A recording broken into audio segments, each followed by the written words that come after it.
जय श्री महाकाल। कैसे हैं आप सभी लोग? आशा करती हूँ आप लोग अच्छे होंगे।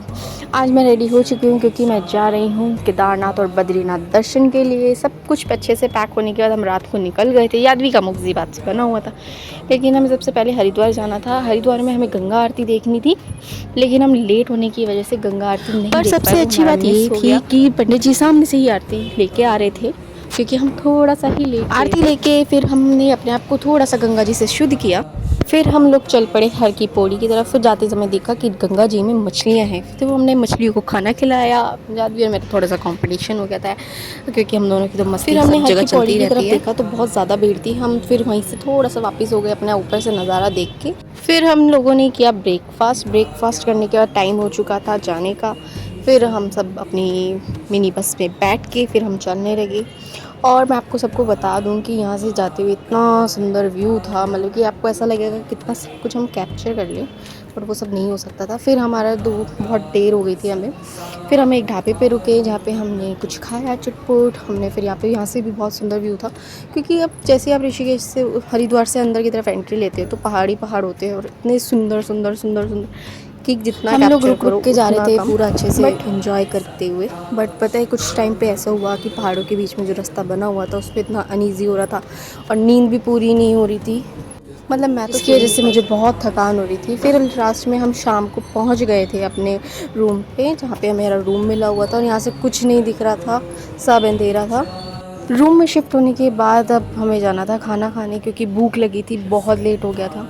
खाना खाने के बाद फिर हमें सोना भी था, क्योंकि अर्ली मॉर्निंग हमें उठना भी था। जैसे कि मैंने आपको बताया 20 किलोमीटर यहाँ से अभी भी केदारनाथ दूर था, 1 घंटा में जाने में लगता। तो सुबह हम बहुत जल्दी उठ गए थे, 4 बजे हम रेडी हो चुके थे। ये जो व्यू आप देख रहे हो रात को बिल्कुल भी नहीं दिख रहा था। ये सारे पहाड़ इतनी सुंदर लग रहे थे मॉर्निंग में। यहाँ से हमें बर्फ़ का पहाड़ लो जी, चलो हम पहुँच गए अपनी लोकेशन पे। हमें ऐसा ही लग रहा था, लेकिन बस वाले ने हमें थोड़ा सा नहीं बहुत पीछे उतार दिया था, जिसके बाद भी हमें चल के बहुत आगे जाना पड़ा। चलते चलते हमारे पैर वैसे ही दुख गए थे, हमें लगा शायद यहीं से केदारनाथ की चढ़ाई स्टार्ट हो गई है, बट हुआ था क्योंकि आगे जाके इतनी लंबी लाइन हमें देखने को मिली, जो कि वेरिफिकेशन की चल रही थी, जिसमें आपका हार्ट बीट और आपकी डिटेल लिखी जा रही थी कि आप कहाँ से आए हो और आपका नाम, ये सब चेक कर लिए थे। और फिर आपको वेरीफाई करके फिर आपको आगे के लिए केदारनाथ की चढ़ाई के लिए भेजते हैं, जिस पे से हम ये पुल पे से जा रहे हैं। फिर यहाँ से हमें एक गाड़ी लेनी पड़ती है, जो कि आपको गौरीकुंड से मेन आपकी केदारनाथ की चढ़ाई स्टार्ट होती है। बोलते हैं कि वहाँ पे भी दर्शन बहुत लोग करके फिर चढ़ते हैं केदारनाथ की चढ़ाई के लिए, पर हम ऐसे ही पहले चढ़ गए थे।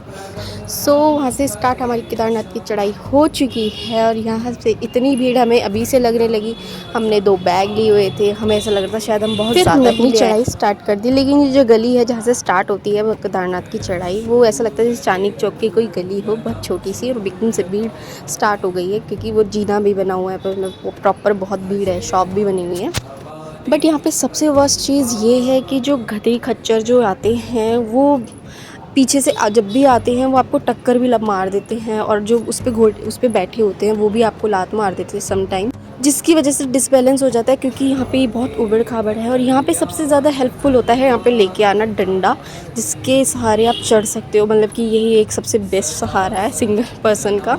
मैं आप लोगों को एक बात और बताना चाहती हूँ, महादेव का एक नाम पशुपतिनाथ भी है, लेकिन यहाँ पर गधे घोड़ों के साथ बहुत ही दुर्व्यवहार किया जाता है। वो नहीं चल पाते हैं, उनको मारा जाता है। एक तो उन पर इतना वजन होता है, मारा जाता है, और अगर वो मर जाते हैं चलते चलते तो ऊपर पहाड़ से ही नीचे गिर देते। अगर आप लोगों से नहीं चला जाता है तो प्लीज़ आप मत आओ, या फिर अगर आप आ रहे तो चॉपर से आओ। इनके साथ प्लीज़ ऐसे मत करो। आप इसमें पुण्य नहीं कमाते, सिर्फ और सिर्फ पाप ही आपके कर्मों में जुड़ जाता है।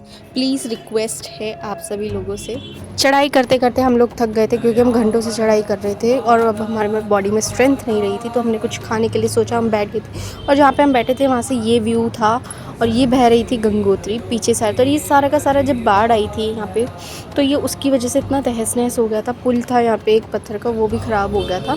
बट फिर हमने अपना खाना डन करके हमने चढ़ाई स्टार्ट करी, पर हम बीच बीच में रुक रुक के चढ़ रहे थे। और सबसे कमाल की बात यह है कि जब हमें लगता था कि हम लोग पहुंचने वाले हैं, लेकिन वहीं से हमें और दिख जाता था कि अभी हमें और ऊपर तक जाना है, अभी हमें और ऊपर तक जाना है। और बीच बीच में आपको यहाँ पे दिखाया जाता है कि केदारनाथ इतने किलोमीटर रह गए, बस इतनी दूर रह गए, लेकिन वो सब फेक होता है, झूठ होता है। और आप ये जो पालकी वाले किसी से भी पूछोगे, घोड़े वाले से, कि कितना रह गया, तो वहाँ आपको सिर्फ यही बताएंगे 8 किलोमीटर 9 किलोमीटर। पर सबसे अच्छी चीज़ यहाँ पे ये है कि यहाँ पे सारी फैसिलिटी आपको मिल जाएंगी। खाने की आपको कोई टेंशन नहीं रहती, पानी की कोई टेंशन नहीं रहती, और वॉशरूम के लिए भी टॉयलेट्स वगैरह अच्छे से अवेलेबल। बस बस यहाँ पे एक चीज़ की प्रॉब्लम है, ये जो खच्चर ये जो पालकी वगैरह जाते हैं ये आपको पीछे से आके कभी भी धक्का दे देते हैं। अगर यहाँ पे रेलिंग ना हो तो शायद कोई गिर भी सकता है, कोई बहुत जगहों पे तो रेलिंग भी हिलती है। और फाइनली हम धीरे करके हम चढ़ रहे थे। हमारे साथ एक गाइड भी था जो कि हमें सजेस्ट कर रहा था कि इस तरीके से चलो, और हमें शॉर्टकट से भी लेके गया। और फाइनली हम बिल्कुल ऊपर पहुंच गए थे, जहाँ पे हमें जाते ही जो लास्ट 200 मीटर का ट्रैक रह गया था वो हमें कवर करना था, लेकिन हमारी बॉडी में स्ट्रेंथ नहीं थी, पता नहीं हम थी। और तो यहाँ पे एक फॉग थी, पता नहीं वो क्लाउड से जो हमारे को सांस के थ्रू हमें प्रॉब्लम कर रहे थे। तो हम तो थोड़ी देर बाद ही हमारा कैंप आ गया, तो जो हमें प्रोवाइड कराया गया था, तो हमने तो वहाँ पे स्टे कर लिया था। लेकिन दी को 100 मीटर और चलना था, जिसके बाद दी का रूम था आगे चल के, दी को वहाँ जाना था। रात को 2 घंटे की नींद के बाद हम पहुँच गए थे फाइनली मंदिर के सामने। और 3 बजे ही हम निकल गए थे मंदिर के लिए आने के लिए यहाँ पे। और फिर हम दर्शन किए बाहर से, फिर हम अंदर भी गए, दर्शन किए हमने। बहुत ही ज़्यादा प्योर बोल सकते हो, इतनी पॉजिटिव वाइब्स हैं यहाँ पे, मतलब इतना ज़्यादा सुकून एक तो फर्स्ट आप ये नहीं सोच पाओगे कि आपको भगवान से अगर कुछ चाहिए तो क्या चाहिए, इतना सुकून है इस जगह पे आके। जैसे टाइम बीत रहा था, भीड़ बढ़ती जा रही थी, बहुत भीड़ हो गई थी। दर्शन करने के बाद हम आ गए थे मंदिर की बैक साइड। हमने फिर वो शिला भी देखी जिसकी वजह से मंदिर प्रोटेक्ट हुआ था बाढ़ के टाइम में। आगे चल के देखा था कि एक भीमशिला भी रखी थी, उसकी स्टोरी मेरे को नहीं पता, लेकिन मैंने जितना कैप्चर मैं कर सकती थी उतना कैप्चर मैंने व्यू किया। लेकिन आप ये सामने से ही देख सकते हो, और ये एकदम ड्रीमी है, बिल्कुल यहाँ की वाइब तो आप आके ही ले सकते हो। एक बार आपको यहाँ पे ज़रूर आना चाहिए। बट आप मैं सभी लोगों को ये बता दूं कि जब भी आप केदारनाथ आते हैं तो सबसे पहले आप आके अपने टाइमली लाइन में लग जाइए, तभी आपको दर्शन आराम से हो पाएंगे। नहीं तो यहाँ पे आपको दर्शन के लिए बहुत लंबी लाइन लग जाती है, फिर आपको कई घंटों तक इंतज़ार करना पड़ता है। और मंदिर में पंडित भी बिना पैसों के आपको पूजा या पाठ या स्पर्श नहीं करने देते हैं। तो सब अगर आप चाहते हो अच्छे से दर्शन, तो आप मंदिर के आते ही लाइन में लग जाइए, ताकि मंदिर में अच्छे।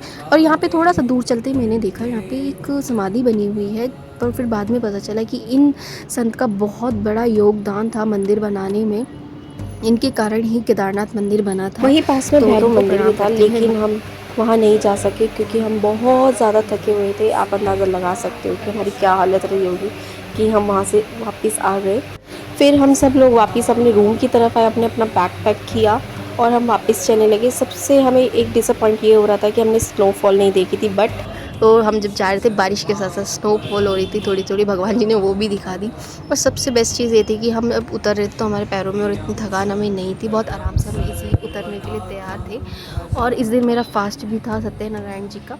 और यहाँ पे ना चॉपर भी आता है जिसको मैंने कैप्चर किया है इसमें। और ये पता है यहाँ पे ना इतनी ज़्यादा ठंडी हवा लगती है, बिल्कुल ऊंची पहाड़ी पे। आप देख सकते हो वीडियो के अंदर कितनी ज़्यादा ठंडी हवा इसमें कंटिन्यूसली यहाँ पे चॉपर आते रहते, चक्कर लगाते रहते। और इसकी टिकट इन दिनों में बहुत एक्सपेंसिव हुई है, सुनने में आया था, बट हमारे को तो इससे कोई लेना देना नहीं था। और हम तो वापस हम नीचे उतरते समय हमने सब चीज़ नोटिस की कि हम यहाँ से ऊपर चढ़ के गए थे। रात के अंधेरे में हमें कुछ नहीं दिखाई दे रहा था, बस लग रहा था कि हम बस ऊपर चढ़ गए। बट हम जब नीचे उतर रहे थे बहुत ज़्यादा बारिश हो रही थी, जिसकी वजह से हमें थोड़ी सी दिक्कत हुई थी, बट कैसे न कैसे करके हम नीचे उतर गए। उसके लिए भी हमें स्ट्रगल करना पड़ा क्योंकि नीचे जाके भी पता लगा कि बहुत ज़्यादा फाइनली हम नीचे उतर गए और अपने बस तक भी पहुँच गए। और आगे की वीडियो के लिए आपको हमारे साथ बने रहना पड़ेगा। Please be continue.